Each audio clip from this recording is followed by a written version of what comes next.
So, hey everybody, it is 2016 and I'm doing my first blog.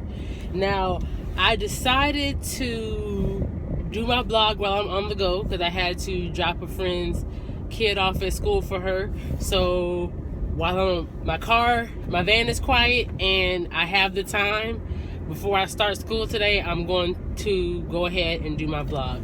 So, my first blog of 2016, targeting my homeschool, crowd out there. I wanted to set the record straight. So I said I was going to blog about my experiences and my daily life and all of that. But before I get into that in blogs to come, I wanted to talk to you guys and set the record straight in regards to people who know me and know that I homeschool, assume that I am this made person, a perfectly made person to homeschool, or a person that's perfectly fit to homeschool, right? And that's so far from the truth, because if you really knew the struggles behind my homeschool journey, you would know that, one, I fought this very hard. It was my son's, he was going into first grade because he went to public school for kindergarten. He was going into first grade, and I fought it up until 2 weeks before school was actually supposed to start. So actually, I think it was almost like 1 week. He was on the school list. I went in to withdraw him from school, and I saw his name at the top of his school list, and I cried when the receptionist said, "Are you sure, Miss Gilbert, this is what you want to do?" And I said, with tears in my eyes, I said, "I think so." But, here I am, and I love it. My family loves it, and I'm excited for this journey. But just know that there is no particularly perfect person made to homeschool, I don't think. There may be some people that find certain aspects of homeschooling easy, and that may enjoy it more than others. But for the most part, if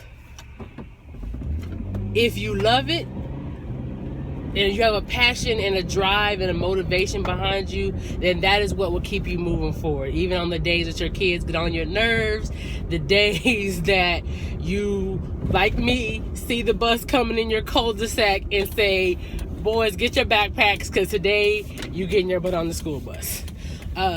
But seriously though, I have little patience. People automatically assume that I have lots of patience and that I don't get irritated easily, but that's so far from the truth. Now, I have experience working with other children. I used to work with at-risk youth, and honestly, I can say that I have patience working with other people's children. I do love and have a passion for teaching. I always have. But when it comes to my kids, whoo, I have to pray through that every day.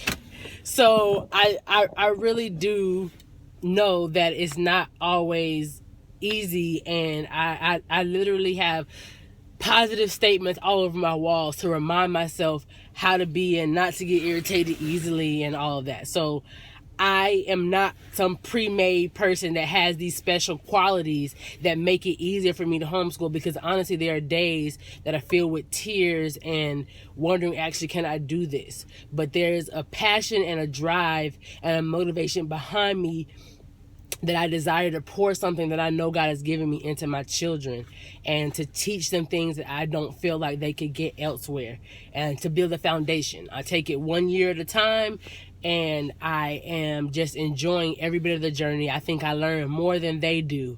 But again, I'm setting the record straight. There is no perfect made person to homeschool. If you have that desire and you have that little inkling that won't leave, try it. Because the worst thing that's going to happen is you realize it's not working for your family, and you put your children or your child back in school, and that's it. But don't ever wonder what if, or, get to a position or a point where you wish you would have tried it. So do it, and don't think that you don't have those tools, because you can develop them. There are books that I'm reading that help me, even with parenting. I am not some person that just has it all together. I really research and try to build myself to have the character traits that I desire to have. So know that it's possible for you as well, and that everybody isn't made to do it, and it's not for everybody. So don't even feel that pressure to think, oh, because I stay at home, I should be homeschooling my kids or whatever. It's not for everybody. It's not for everyone's family structure, but it works perfectly with mine. And I just love this journey. And, you know, I may not be doing it when they're in middle school or high school, but I don't know, but I know right now where I am, and I am enjoying that process, but setting the record straight.